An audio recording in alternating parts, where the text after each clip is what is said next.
Starting from scratch, day 16. Admittedly, she's terribly angry, is bloated as heck from lentil mania today, or perhaps because her freaking nipples hurt. Well, come on then, period. Come on. It's been long enough. Stop stalling, would you? For 4 months already you've been AWOL, after years of regularity. Full moon or new moon or full moon. Alas, who knows where her menses has taken a vacation to? I give up, she says. She has no idea where the anger came from. Correction, she does. She's sick of lentils, but then had such a need for her fix that she debated it, thinking, look, grab some other bits, greens, bread, even butter. Go for it. Who cares? Bread, butter, rocket, perfect. Fuck the fix. I just need something else. But lentils it would be. She got outside, knew that what she was doing wasn't the answer to her funk, went for a walk around the block as it was gloriously sunny, and came back. Chickpeas again. Truly, she's angry at herself. She wouldn't need a cheap fix if she just had her fresh vegetables, fruits, her staple foods, a Vitamix, and immersion blender to play with. But even she knows that idea is foolish. It's the job thing, the business thing, feeling elated and inspired in the morning, only to have what some refer to as a panic attack by evening. Oh, good, oh good, oh good, oh good. That was precisely what she needed to release. The tears come now, as does relief. You see it clear as day, right? She's been so very hard on herself. The body, it calls to her, trying to reach her by inflaming itself. Trust, my love, won't you? Remember, it was you who took this leap of faith, knowing everything would be okay and everything would work out. So have faith now. Everything's ready for you. It's all in the invisible, as you so desire. So stop beating up on yourself. You're forgetting. Stop calling chocolate your fix. You're not broken. You enjoy it, and so what? Just have it from a place of alignment, without stress, no guilt, like the other day. That went really well. Don't be afraid of life, kiddo. You don't cause the bloating. It is the effect of your thinking about whatever. You can eat vegetables or a chocolate bar and have the same outcome, dependent only on your thinking about it. I know. All this stuff, she says. And she remembers eating candy cane crackle ice cream by President's Choice for all you Canadians, with 0 adverse effects. She loved it. It was the most perfect treat, and once she even ate it in bed. That was a couple of years ago, whilst on her pilgrimage at Sanctuary 143, her parents' home, or rather, her womb, as she likes to call it. Well, why didn't I stress out then, she thinks to herself. It wasn't her fix. It was simply a joy, like avocado and hummus. Oh, that too would be divine. I'd totally go for that, she thinks. But, and yes, she is feeling sorry for herself momentarily. What a burden lifted off of her shoulders just to admit that. Yeah, she is feeling sorry for herself. And she's not got enough money.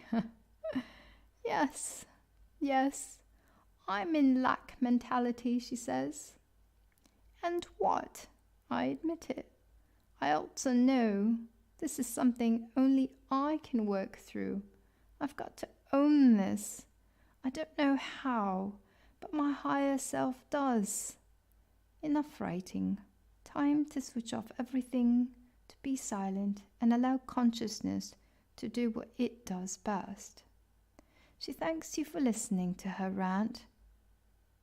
Everything's working out, and by the time this makes it to your ears, things will have shifted very much for her, and for the better. It's all in the invisible, dear darling girl.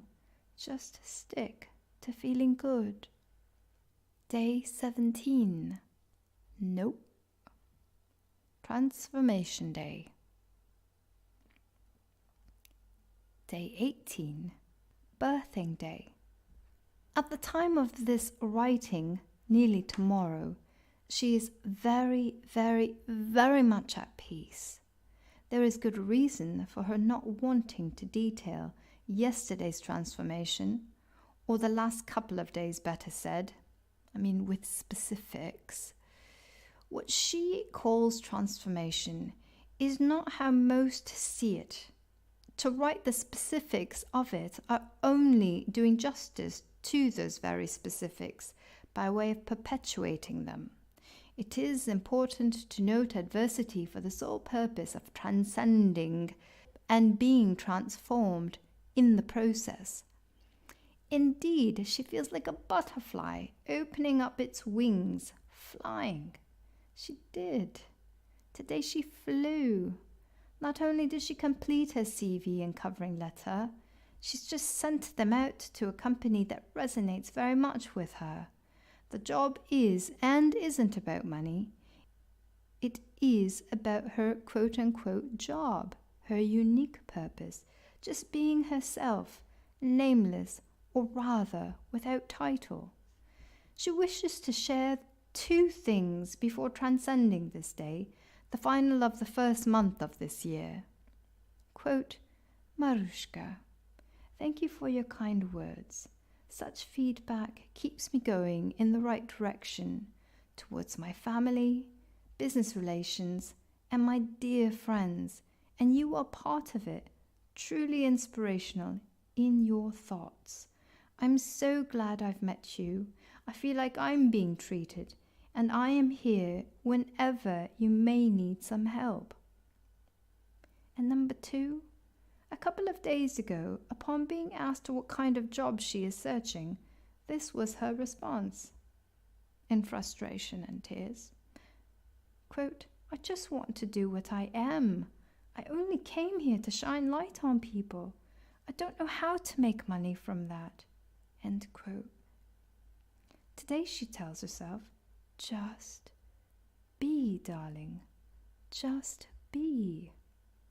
She slowed down a heck of a lot, consciously decided not to indulge in YouTube, as she has everything she needs right inside of her, as well as the mind, the body, in all of their working, especially the digestive system. It all gets a good rest. A game-changing day indeed. Last but certainly not least, Wayne Dyer finally made it home. Wayne Dyer being her microphone. He presently sits with Nefarious 2.0, her laptop, and this is the first time they've ever met. They're getting acquainted over this night, as they'll be spending copious amounts of time in close proximity delivering these very words to you with her very own voice. All in divine timing, she assures you. A wink and a good night, with so very much love to and for you all. Day 19. Just staring at the page. Somebody, make it right. Please help, she thinks. Day 20. She lay in bed, staring up at the ceiling, tears long gone. It was again a morning like many others at different times in her life. times when a breakthrough was coming, and she knows she's in the midst of it. She feels right to have put a rest to the last of the distractions, YouTube and all of the internet except sites related to work. She was, for lack of a better way of putting it, pretty fucked this morning. It's rather quite difficult not reaching for her phone, as she'd knowingly done in the earlier parts of this transformation. She had allowed herself to watch movies on YouTube, the Grand Budapest Hotel, again, the 100-Foot Journey, which led to Hallmark films, like From Homeless to Harvard, which led to TED Talks, and then back to meditation. She became utterly frustrated at herself by then. Why am I doing this? What more am I searching for when I know that I already have everything I need within me? Obviously not the type of answers to questions like, how much CBD oil would one add to a batch of cookies? That sort of answer. Yes, could come from within, or one could just pick up a phone and ring a friend. All the distractions aside, and what she means to say is that it's been, well, ultimately, it's been rather fruitful. I mean, she's done this before. It's just going back to herself. Not interested in time, anyone, or anything. She just lay there, not fighting anymore, not resisting. The conscious soothing that she normally does was this time not conscious. Perhaps because she's refused to do anything and just let herself be. That is all that she wanted, to just be. She was a little surprised at feeling better for how bad she'd been feeling such a short while before. Is her subconscious taking over? She knows, after all, on a literal level, she is consciousness, is the merge happening. As she stared up at the ceiling, she noticed a small protrusion from it by the light fixture. She smiled to herself. Her first thought, a nipple. It was the proverbial nipple of the universe, she thought, and she was being fed. Funny that, though it wasn't when she had an unexpected moment of rage towards her parents. Her mother hadn't breastfed her. Her parents, they were like kids raising kids, having lofty expectations from their best disciplined soldiers without having done the work of teaching them anything but how to be a good wife. She let herself be angry at them. How dare they expect anything of her? Forgiveness. The word came into her mind, and it all ended as quick as it began.